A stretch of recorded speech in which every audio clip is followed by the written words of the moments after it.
This was an idea of mine to share some thoughts on what Sri Lanka has gone through this year, which has been occasionally reported in the Kiwi media, more so in the international media, but I think that any Sri Lankan will tell you that when something of this magnitude occurs and happens, the complexities, the nuances, the interconnections, the texture is lost in that international coverage. So I thought I'll share some of my insights into following it from here, regretting that I'm not on the ground, but also at some points of time also being very glad that I'm not on the ground, because if I were on the ground, I couldn't have done what I did.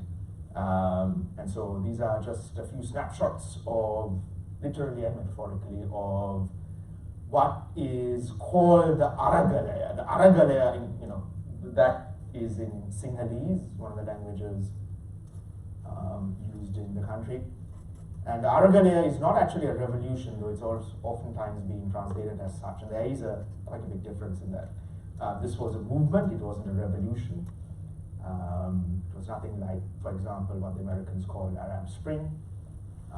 Though it has been compared to Arab Spring as well. It's been compared to Zuccotti Park. So it's been, whenever the international media tries to capture the story, it's always in reference to what they are aware of and their countries have been through, or the news cycles in those countries have reported on.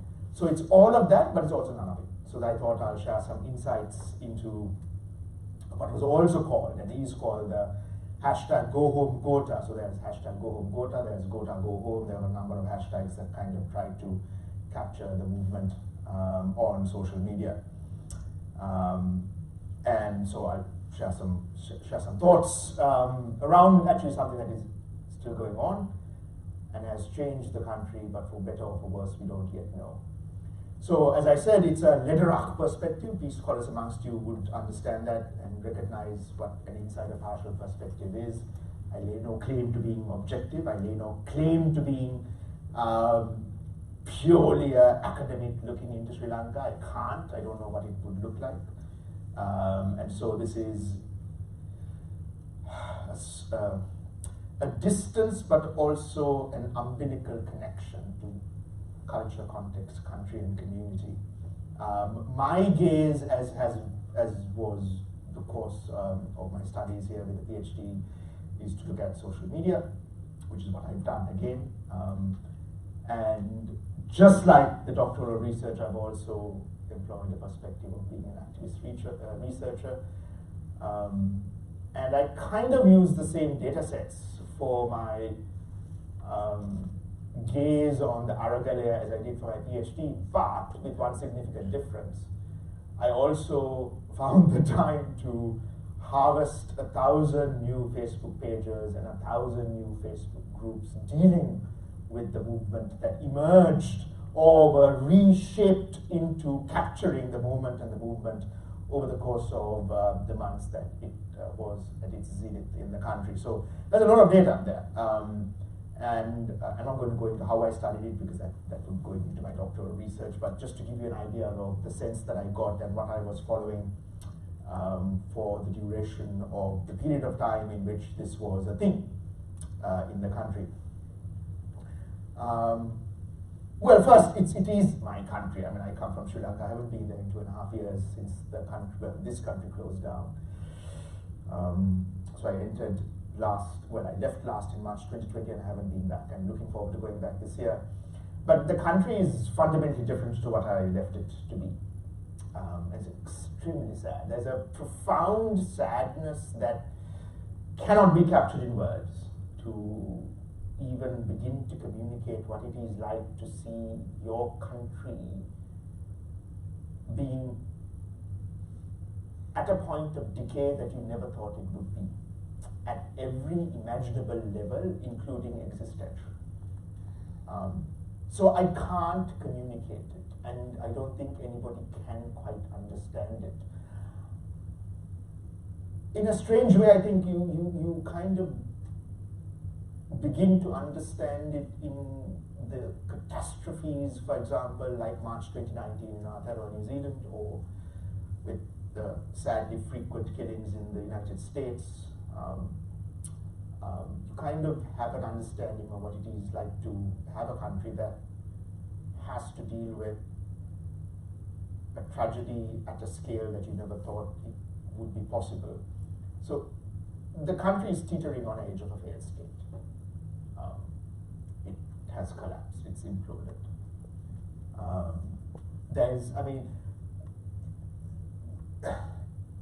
Whichever way you cut it, the country has failed. Child malnutrition is one of the world's highest right now. And that's happened in the space of a year or 2 years, right? All of this, like we had a really good health system, that's collapsed. Education systems collapsed. We have no petrol, we have no diesel, slowly getting back to it. We have no money. The country has run out of money. As astonishing as that may seem, it's bankrupt. And so another way of looking at this is, if you know about Lebanon, we are Lebanon. We are South Asia's Lebanon. And as you can imagine, it's catastrophic for people at the lower end of the, what you call bottom end of the pyramid, for day wage earners, or for, you would drink Dilma tea. Dilma tea is plucked by some of the most underpaid individuals in the country, the tea pluckers. And they have been wiped out by this, wiped out. People are dying waiting for fuel. People are dying waiting for gas. People are dying waiting in queues. People are dying. That's the long and short of it. Tourism is wiped out. It's eviscerated our social fabric. And the point about this is it's intergenerational, right? I mean, if you study colonialism, what the British did to the subcontinent when they were ruling was to contribute to cataclysmic famines.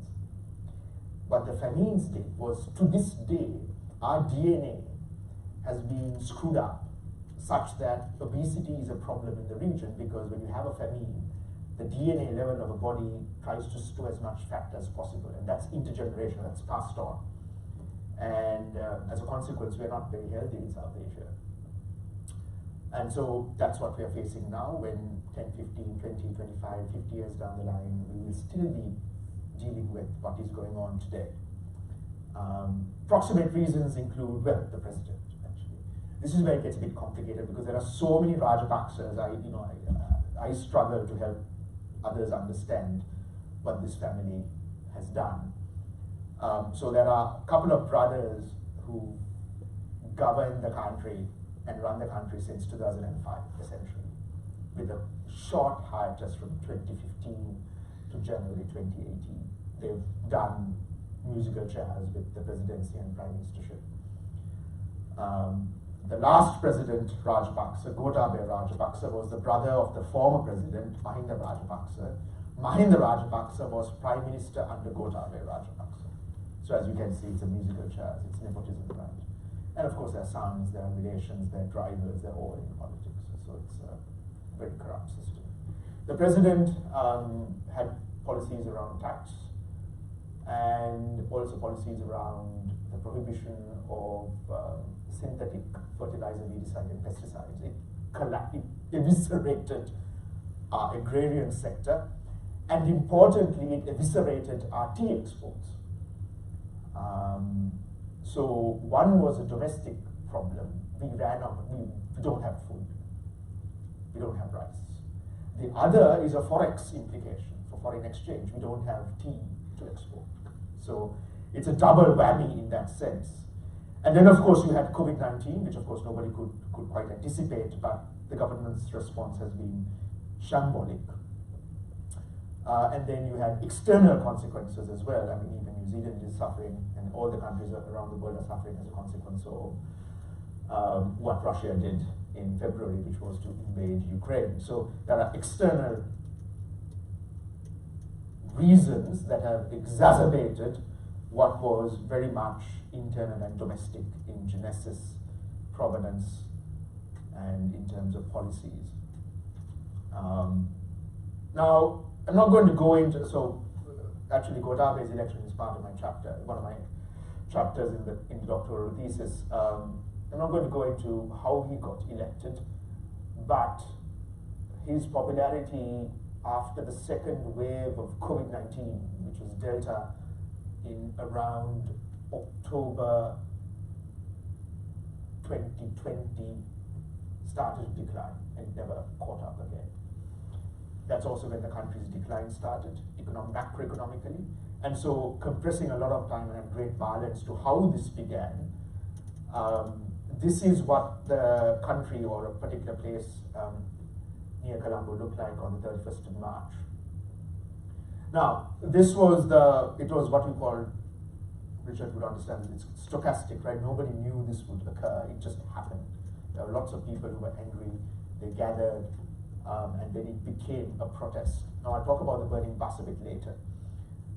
But what's really important is that everything that you've heard about the protests doesn't capture the degree to which it started outside people's homes in neighborhoods. That's how it started. Nobody gave a toss around what people were doing with candlelit vigils. Small protests, right? They were banging saucepans. Also because we had 14-hour power cuts. And there was nothing that you could do apart from getting out of the house, getting a bit of fresh air, taking a candle, and then protesting while you're at it.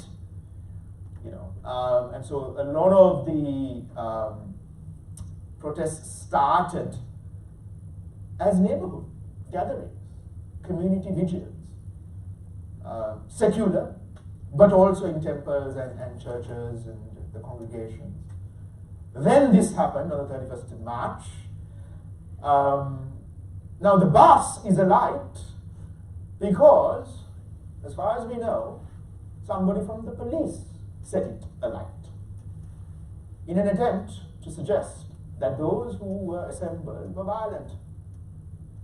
In turn, an attempt to shape a narrative that suggested that the protests were illegitimate and needed to be clamped down upon very, very quickly, so that this kind of bus burning, there's a police bus by the way, didn't occur. Now, the person who tried to, successfully set the bus alight didn't quite realize where the CCTV cameras were, and they subsequently found out to be not somebody in the protest at all.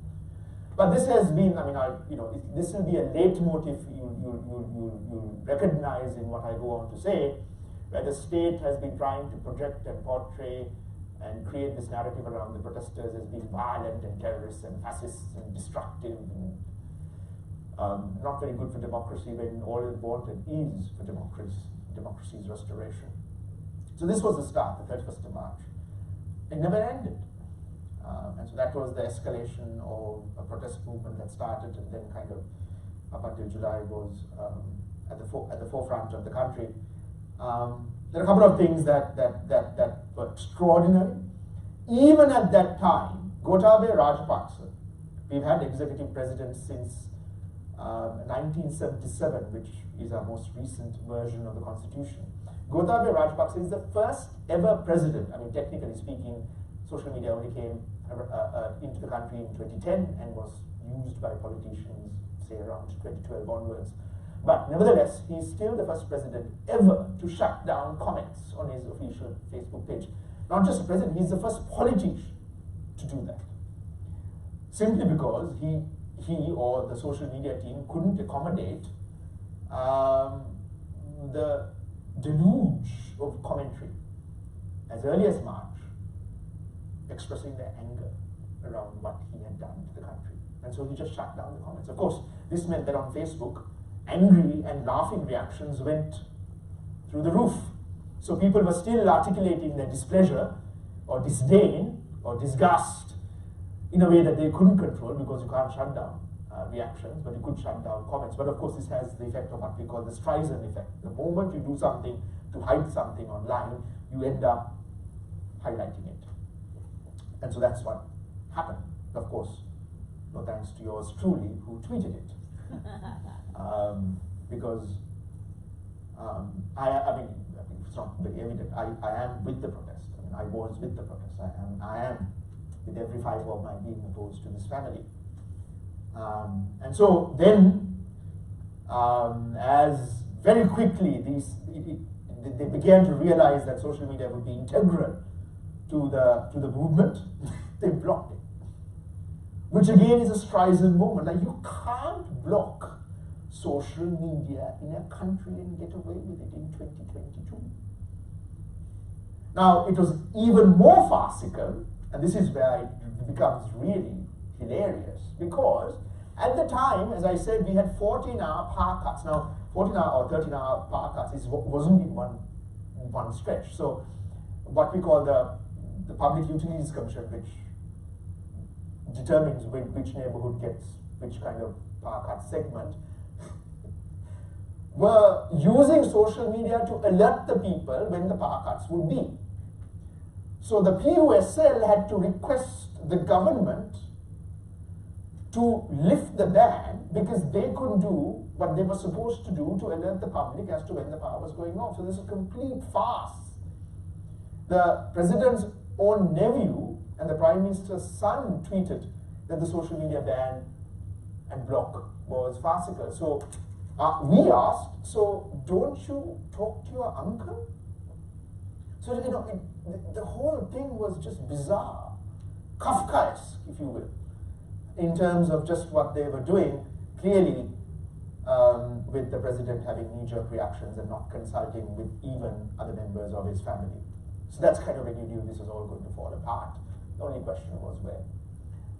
Sri Lankans are also very, very adept now at getting VPNs, and so the joke was nobody really had any kind of trouble getting onto social media because everybody was on VPNs. And that was also the point. I mean, if the government thought that they could contain and control and somehow constrain and censor the protest and its articulation of political opinion, that too simply didn't accommodate for the fact that everybody had VPNs. Sri Lanka is a country that has more SIM cards than its population. Everybody has a smartphone.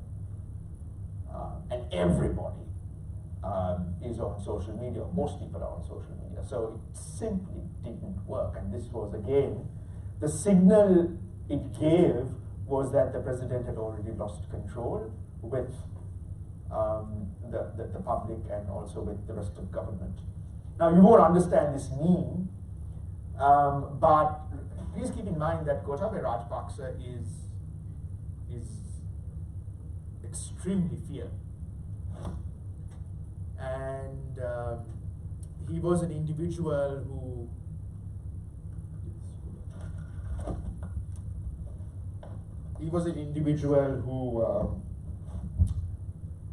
abducted people, tortured them, killed them.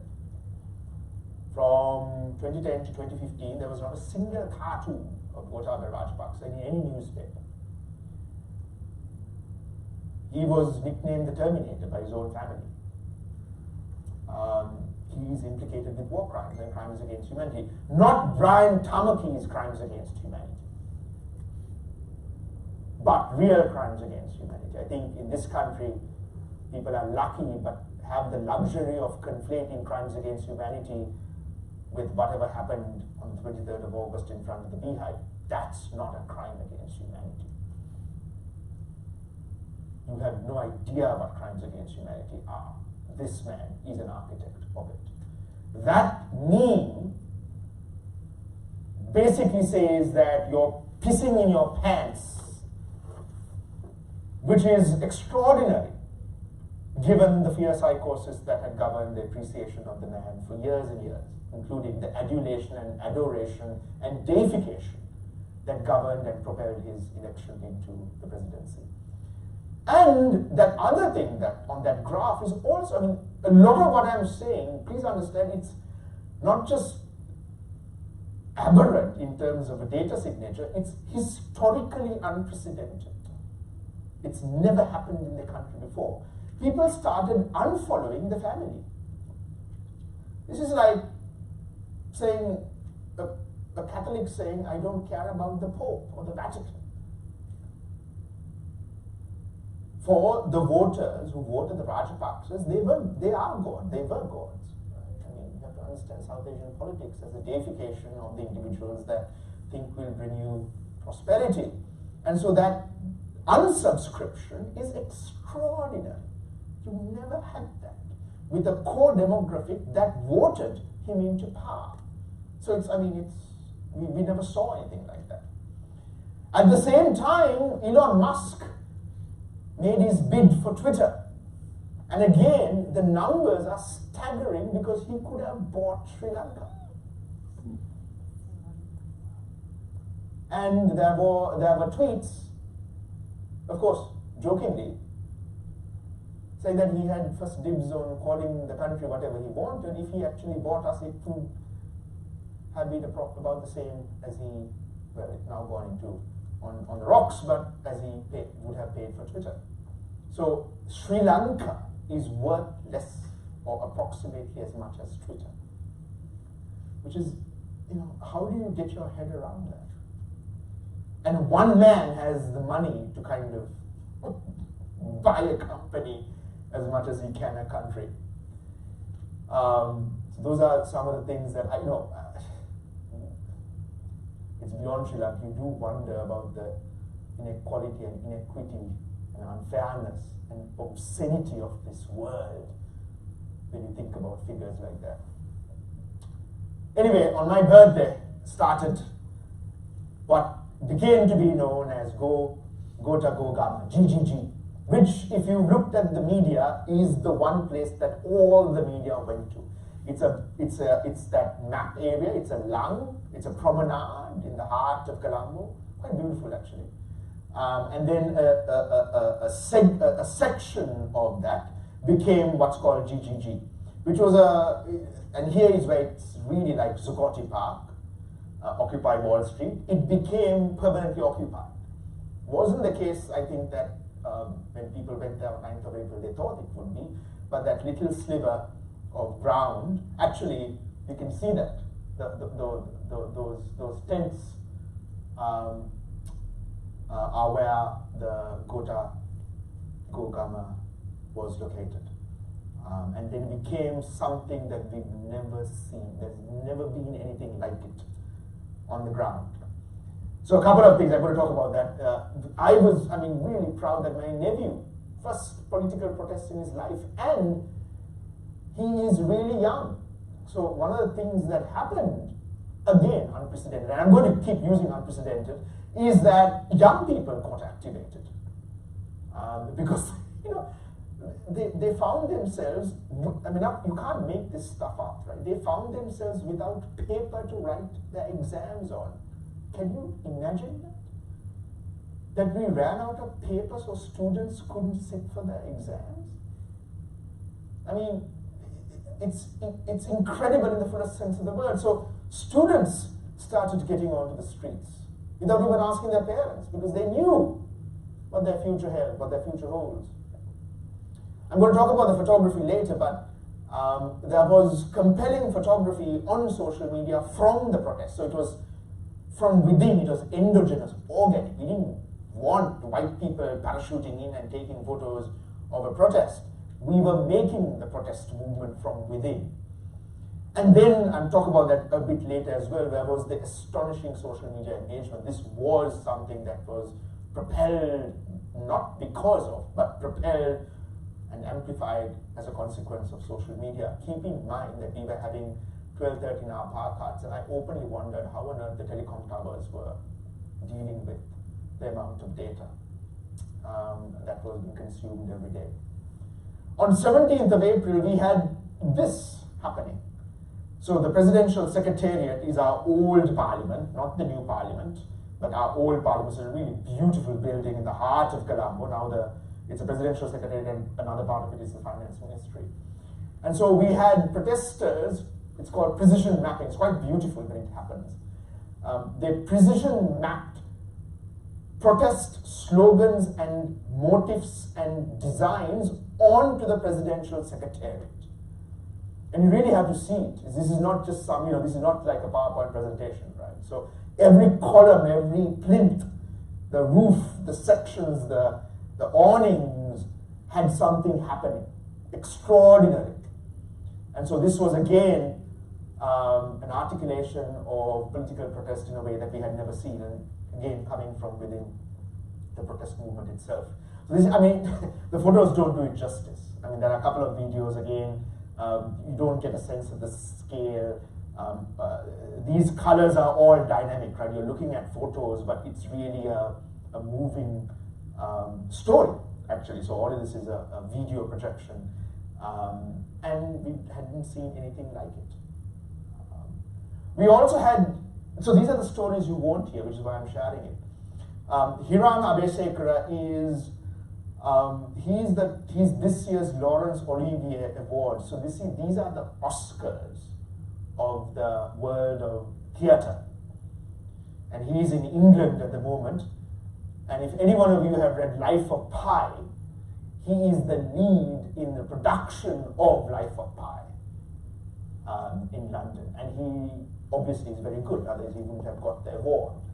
So he's one of our best. He came down to be part of the protest. And in his acceptance speech, he articulated that in heart and mind and spirit, even though he was in London taking the award, he was with the protesters. I mean, these are the acts of solidarity and connection from people who don't have to do it. He didn't have to do it. But he came down, and I was struggling to find the photo, but you know, there's this one image that I couldn't find where he's picking up garbage the morning after a particular protest event had taken place. So he was with the protest, at the protest, sleeping there, and picking up garbage, right? So I mean, for us, these are the moments that make the protest, and not really the violence or the international media coverage. It's extraordinary, never happened before. This has never happened before. If there's any one man or person or political figure or authority who is responsible for the country's racist structural problems, it's this man who's been blindfolded. He was called S.W.R.D. Bandaranayake, and he was the first Prime Minister of Ceylon, right? So before he became in 1972, Sri Lanka.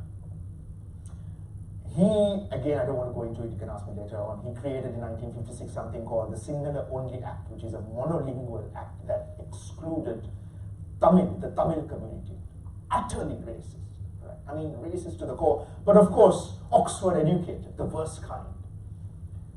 So very, very, very educated, but came back and became a nativist, and, you know, created this heinous policy, which of course generations have gone on to bear the consequences of.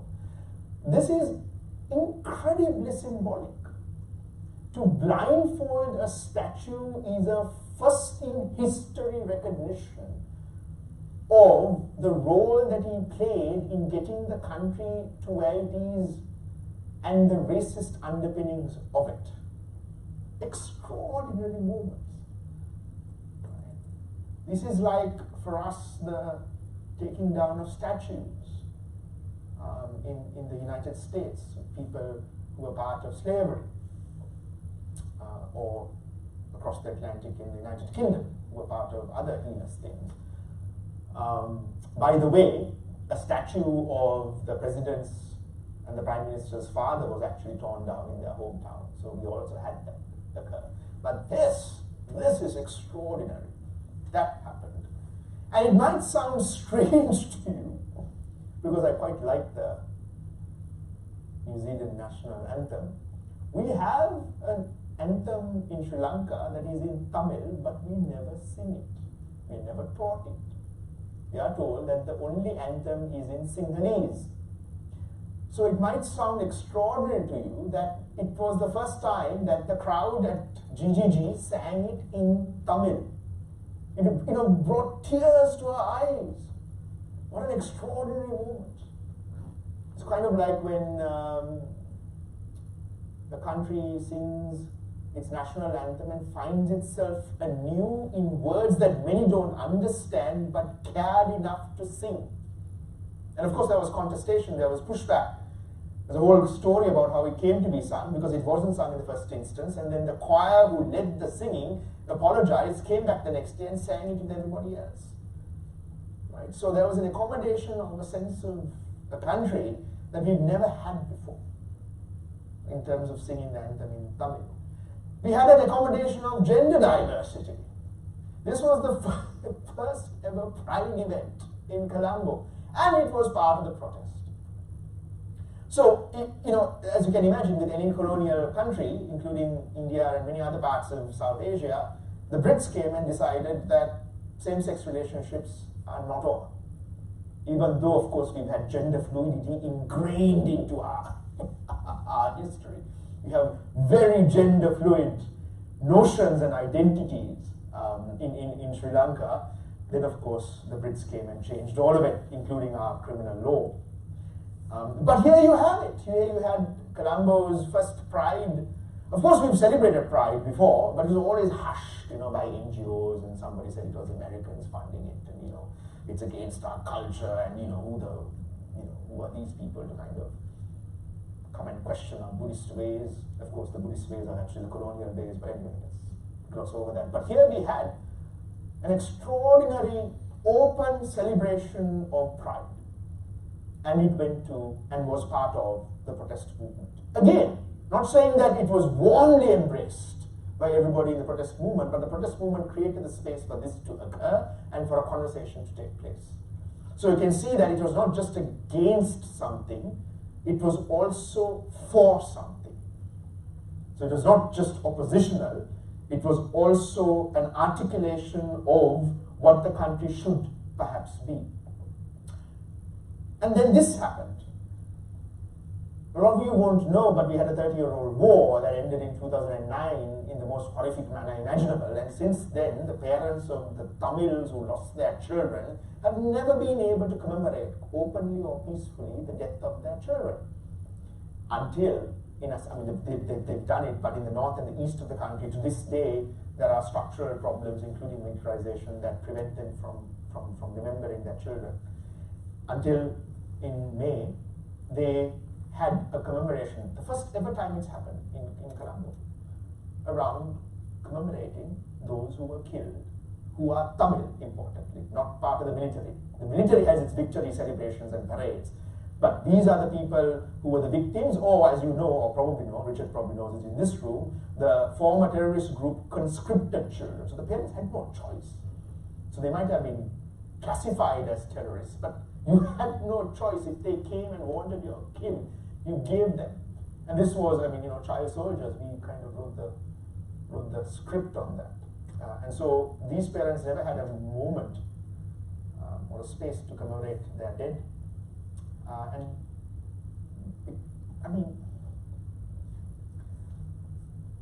Extraordinary stuff, really. When you think about it, that have never been in the country, you know, and there's so much of symbolism in accommodating loss from these people who are Sinhalese, reaching out to obviously the Tamil community, right? So these are extraordinary scenes again, part of the protest movement. Then we had this happen. Understand that after the end of the war, Islamophobia grew by leaps and bounds, which is in a sense the start of my PhD journey 10 years ago, looking at the degree to which Islamophobia was fomented and amplified on social media. Ramadan was celebrated in the protest and at the protest.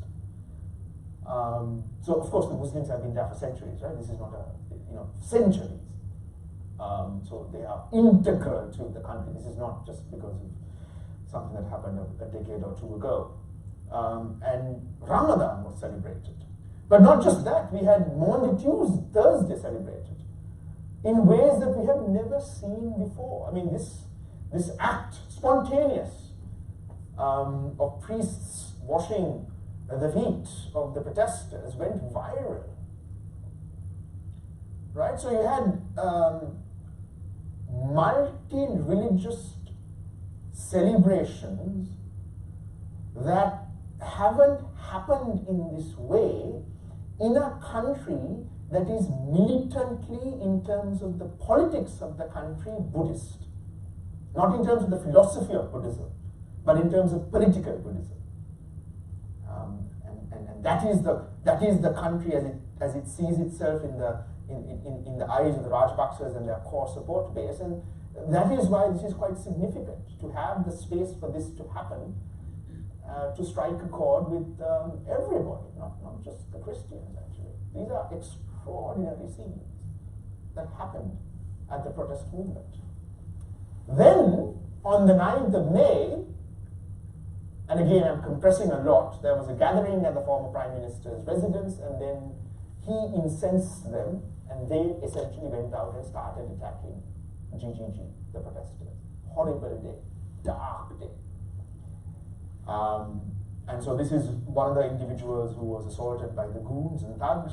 Of course, complete impunity even to today. It was just a mob, right?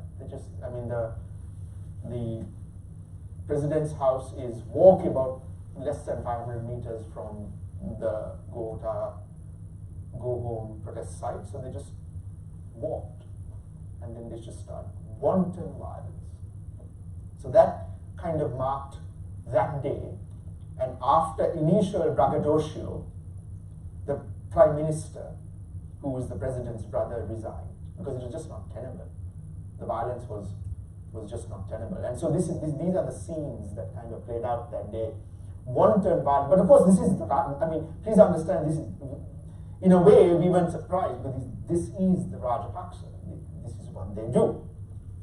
But there was incredible resilience of the protesters as well. I mean, they erected what was destroyed, and they didn't leave. They stayed, they came back. And there was there's no time, but when this was going on, everybody from the surrounding area, they stopped work at the harbour, and then they came in to support, right, from the financial district. So this is like the heart of Colombo. Hordes of people came in, but of course not before the goons got their way in the first instance. But it was again completely opposite to the effect that maybe the Prime Minister wanted to have, which was to quell the protest. Then a month later, on 9th of June, this is the other brother of the Rajapaksas, who was the finance minister, complete idiot, who was, if anybody responsible for the financial collapse, he resigned. And so then that was, in a sense, the first from his national seat, and of course from his post as finance minister, and then kind of started this cascade effect of resignations as well. Then on the 9th of July, extraordinary scenes where the protesters entered into the official president's house and what you see here, the president's secretariat. This is, how do I put it? We can't get into what's called temple trees. Actually, it has no religious connotation, it's just a name. There's no temple there or anything like that. However, it's like, it's like storming the beehive, right? It wasn't an insurrection. That's the thing. They tried their best to stop them from getting in. And there were signs put up, please don't damage anything, please don't steal the art, this is our art. Please don't do any destruction, we're not here to destroy or to steal. And hordes of people started coming in. These are extraordinary scenes. This is a very lavish house, right? It's obviously lavish, it's a palatial house. Doesn't need to be, it's our money. But this is the house where all the presidents have occupied. But this is, we've never seen it before, and everybody wanted to see the house, right? Even the people who voted for the Rajapaksas are so poor, in a sense, in comparison to the Rajapaksas. This is a fundamental overturning of hierarchy, in that sense, where hordes of people finally got to see how the Rajapaksas lived. So there's thousands and thousands of videos going into the kitchen, sweeping the kitchen after they're done, sleeping on the bed, finding secret pathways. They found 15 million Sri Lankan rupees stashed in a cupboard. 15 million in cash. They didn't steal a cent. There's recordings of them counting it. They gave it to the police, and now it's gone. So this is, you would have seen the people jumping into the pool. the presidential pool. There was elation. But what's not pictured here is kind of some videos that in my language, in Sinhalese, they say, look here, look at this bedroom. And then they go to the domestics' quarters, and then they themselves say, look how these people lived. So please understand the power of that. These are very likely people who voted in Gotabaya, but they are now comparing the living conditions of Gotabaya with the domestics that served them. So they themselves are understanding the problems that constitutional theorists and activists and political advocacy and civil society has been trying to articulate for decades. So extraordinary moments captured in these images where they themselves are learning there's something really wrong in what we see within the house and even just those who service it. And so, I mean, again, they also stormed the presidential secretariat. And they thronged and again didn't destroy anything, but this was the apotheosis, the zenith of, in a sense, the protest movement, and then it was very, very clear that the president didn't have. This is not Photoshop, by the way. This is real. It was very, very clear that the president really had no future, and that's also when first videos started emerging of him. Well, not him, but suitcases being put into a ship. And so that's when the rumor started that he was trying to flee. And then the airport staff simply refused to service him. So he couldn't leave through normal channels. And so then he had to, again, I'm cutting a long story short, he had to take a military transport out, an Air Force plane to the Maldives, because he couldn't get out from the country's international airport because nobody would service his requirements and stamp his passport to get out, which was something that happened with his brother as well when he tried to get out. So that was in a sense what happened over a couple of months. And I want to now end with some snapshots of reflection. One was, this was a moment when we told the story. There were foreigners, and some of them said the story better than others, but there was a distinct difference in the gaze. People coming in and shooting, and then what was shot or framed or produced and promoted and articulated and put up on social media by those in and within and part of the protest. So these are some of the photos. I mean, I'm not making this up, but there are hundreds of thousands of this, right? I mean, it's we've never had a media moment like this in the country. And these, you can't, I mean, it will fill a national archive if you were to do it. And I'm really sad, by the way, and parenthetically, that the National Archives of New Zealand actually has done a remarkable job of cataloguing and capturing and collecting items from the parliamentary protest earlier this year. They actually made an open call, they went out into the field, and probably there will be a historical record of what occurred. Nothing of the sort is and has been done and will be done with regards to Sri Lanka, which is quite sad. So digital representations are probably all that we'll have, and these are from the protests, so organic, endogenous. And it's extraordinary. The quality or the perspectives. It's a lifetime of PhD research, if you were to look at it that way, academically, right? For example, that image with the fire is a religious ceremony that is it's to get rid of devils, basically, who plague a particular community, right? And the devils, of course, are there. So there was all of this stuff happening, and it was recorded by people on the ground. And that image for me, of the presidential secretary, of the people up top and the military at the bottom, is so symbolic and pregnant with meaning. The one in the middle is a library that they set up. They had 8,000 books at the protest site, and then they moved it all to the president's house. Person by person, they formed a human chain. As I said, it's not too far away. And they moved all the books to make it a people's space. Look at the power of that. And then, of course, the gardens of temple trees, where people were just enjoying. Technically, these are our gardens.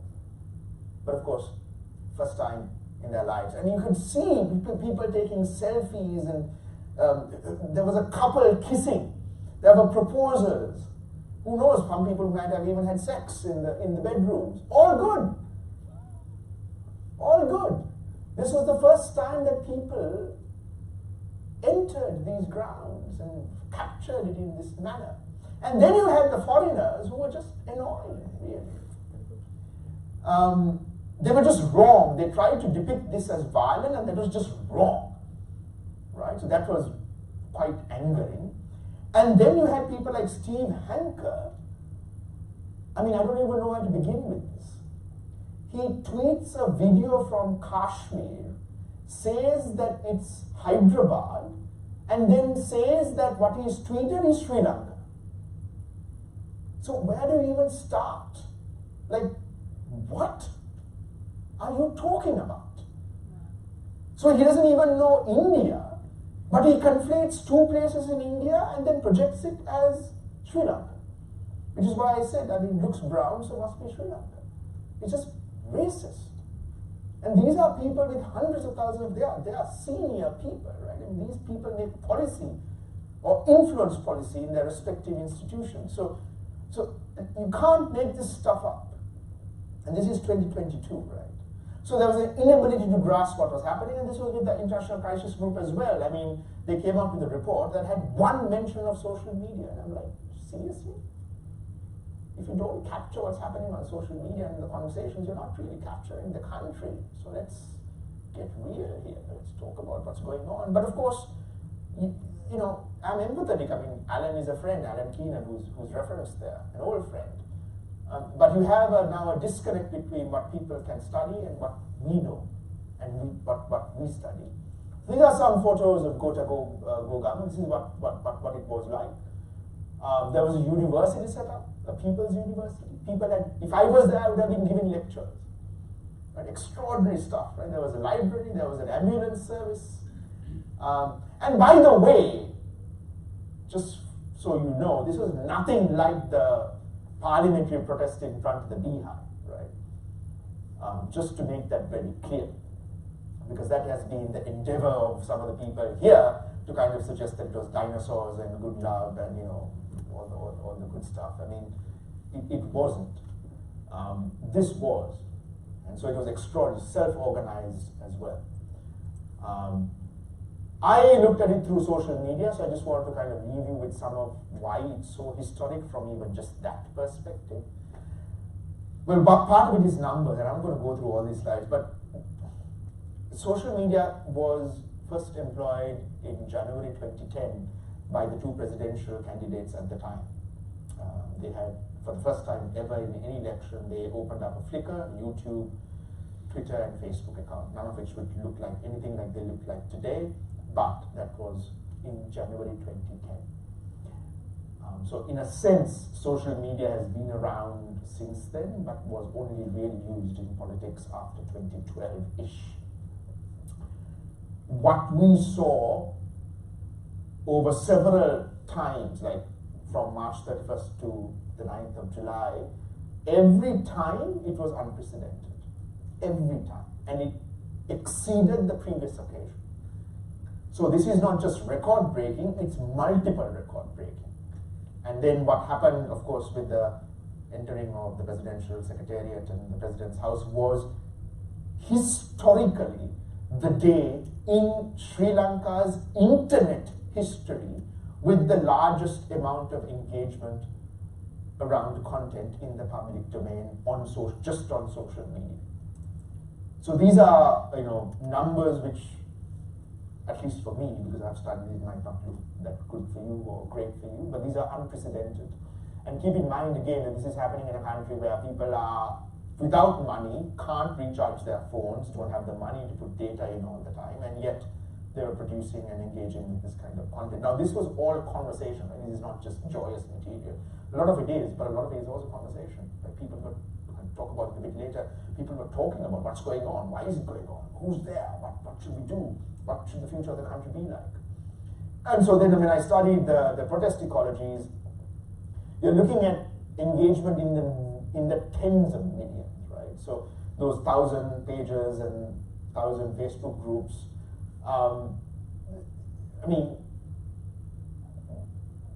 part of the visuals I was doing my PhD still, just a small part.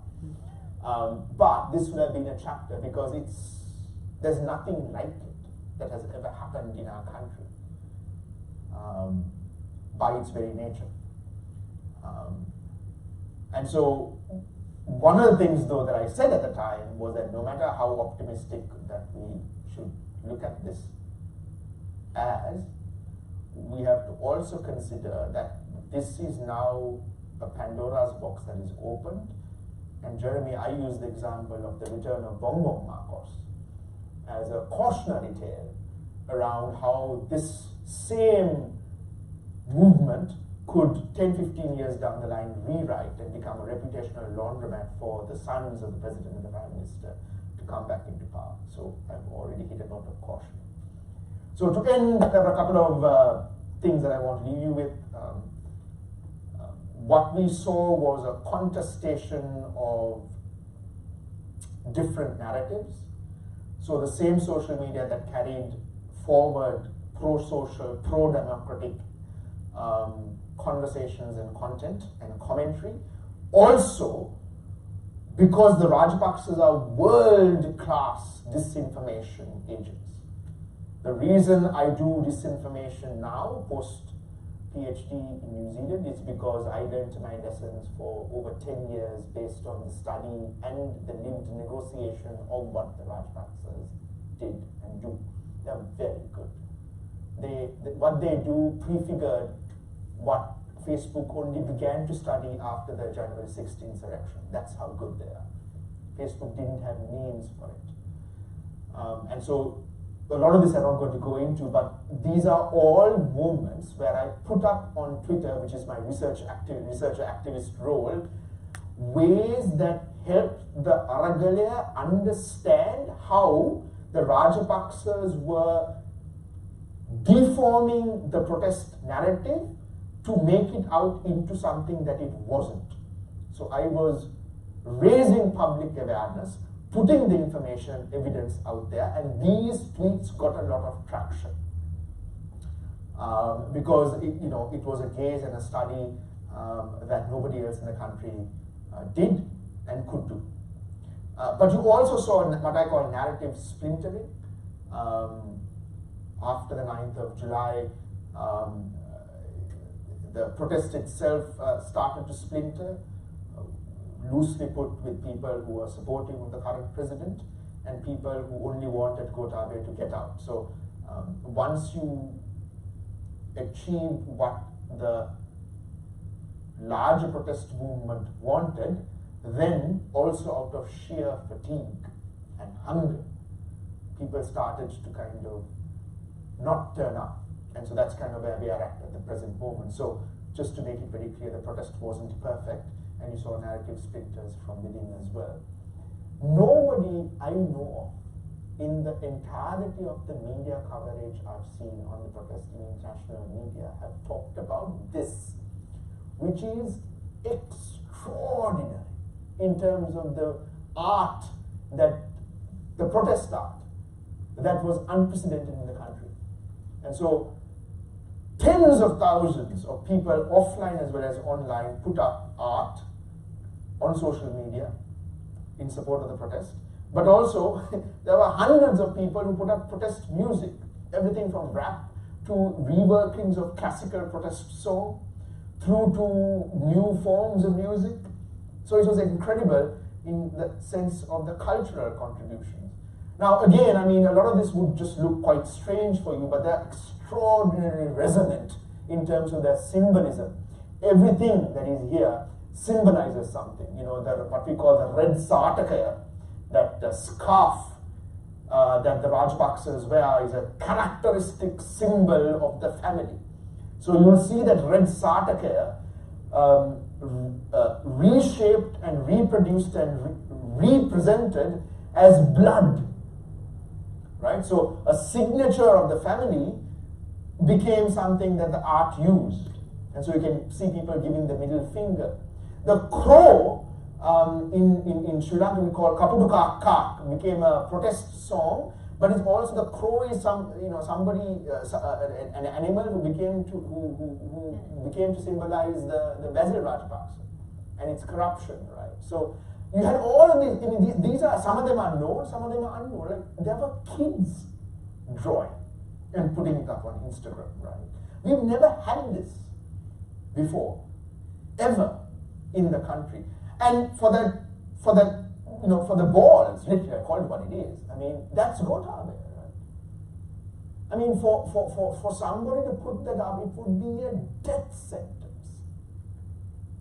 As recently as maybe a year or a year and a half ago, right? And yet you had people who were so angry that they put it up, right? And then you had dance and culture. Friends of mine who are professional dancers were part of this. Extraordinary. I mean, these people were part of the protest and they danced from one area of the Colombo to another. And then you had spontaneous street performances. So as I said, keep in mind that the red sataka, the red scarf, represents the family, and Mahinda Rajapaksa and Gotabaya Rajapaksa in particular. So what she's doing symbolically, which is also a critique of media houses and media platforms that promoted disinformation, was to kind of suggest that they were reputational laundromats. And this was, you won't know this, but this was happening in the middle of a road in front of the president's house. Spontaneous stuff. So there were new websites that came up. This was one.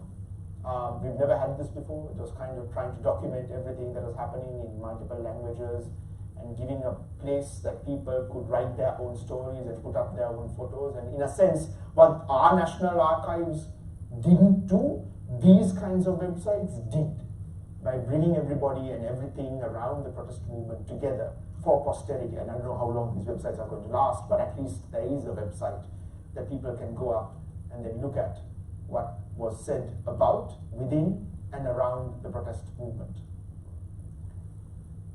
And I'll end by saying that, that if you want to do a political analysis, it's really quite interesting, because there was an incredible degree of, as I hinted at earlier, people who were part of the protest documenting themselves. That image of them looking at themselves within the president's house is very meta. So protesters who occupied the president's house, who were looking at themselves being represented on the broadcast, in the TV, in the house. So it's extraordinary stuff, right? And the one in the middle is really important, because in January 2015, there were a similar thing happened when the Rajapaksas again left the same building, and a select few journalists were the ones to get into and then for the first time see the opulence of it. But a select few, right? And that is a friend of mine, Darisha Bastians, who was an investigative journalist who took a handful of photos. What happened on either side is fundamentally different, where people themselves were the ones who were in acts of journalism and acts of witnessing, interrogating power. A lot of Western media suggests that social media is all bad, or then they go to the other side of the pendulum and then say social media is good. But what we saw in Sri Lanka was that social media depends on really what is produced by whom, and there's politics, right? And it's simultaneously good and bad, and that's kind of what my thesis was about as well. And it was contesting and rejecting the notion that social media is always bad, and the other side of it, that it's always good. So we don't see it as some kind of a Manichaean dialect or black and white kind of situation. It's much more complicated. And finally, the kind of thing that I did in my PhD is also, there's a Spanish sociologist called Manuel Castells, and he talks about the power of networks, the power of the network, and the power of networking. So this is both the offline phenomenon around the power of community, but it's also what I employed for the power of the social media connected communities for positive, progressive political change that supports democracy. So this is kind of what I did in my doctoral research, and here was a living, breathing, real-time evolving, adaptive example of Manuel Castell's thesis. It's extraordinary. And nobody, I really need to say this, no Western scholar expresses any interest in studying it. New York Times was there in March 2018 when everything was going awry, when I first came here to do my PhD, because that was a time when social media and Facebook in particular were used against the Muslims. No scholar really has approached what is currently the world's greatest study of the adoption and adaptation of social media in a democracy movement. Hopefully they'll come in the future. Hopefully they'll work with us. But I have no doubt in my mind that there is going to be some academic paper in the future that tells us what we know from somebody in a Western university that comes and tries to teach us. And there was an extraordinary, so this is what the numbers don't quite represent. We've never had the kind of political discourse that we've had in that time on social media, but it's not just in English, and that's the problem. So foreign scholars won't get it, but all of this was happening every day, every moment, every hour, with the most demographically diverse and geographically dispersed audience in any protest movement in the country's history. So all of these things were being discussed all the time, every day. So just imagine what a rich discourse there was around what the future of the country should be, how we got where we are, and that plinth in the middle is actually the entrance to a hotel, which has really nothing to do with the protest, but it kind of articulates what the protesters wanted offline and what they were talking online. So I'll end by saying, where are we today? And we can talk about it if anybody is so inclined. The Aragalaya in the form that I presented it is over. They've gone home. They've literally packed up because the new president, Ranil Wickremesinghe, who became the president after Gotabaya Rajapaksa fled the country, is not really a democrat either, and clamped down on essentially the movement that got rid of the Rajapaksas, and then it just starts breaking down after that. So we have a lot of problems at the present moment with our current president, and bizarrely, the former president, who's gone to the Maldives, then was in Singapore in a luxury hotel, and is now in Thailand in possibly a luxury hotel, is still being paid for by me and the country because of some arcane law that seems to suggest that all presidents for the lifetime, or for the time that they are alive, even after they leave office, have to be supported by the country. Of course, that law didn't accommodate a fleeing president who goes to suites in other countries that we still have to pay for. Mind you, this is in a country that as of 2 days ago added to the list of things that we can't afford to import, which includes mobile phones and washing machines and refrigerators, right? So we don't have money, but we are still paying for the former president, who is ostensibly going to come back into the country sometime in September. So that's where we are. The Aragalaya was more than the family. The Aragalaya was about democracy. The Aragalaya was historically unprecedented. On any way you look at it, from movement to movement, from people to people offline to engagements online, from the constituent parties to it, to the articulation of the Aragalaya in the media that they co-created, it was like nothing the country has ever even remotely seen. So there is not even just no point of comparison that comes close to it. It's historically unprecedented. And so this is the last slide I want to leave you with, which for me at least was resonant in terms of still at the foreground, all the problems that we've been talking about, including militarization. There's a policeman looking at his mobile phone, which for me symbolizes the enduring relevance of social media. But that those messages are still relevant. The executive presidency, which is the heinous office, still stands. The money they're not probably going to get back.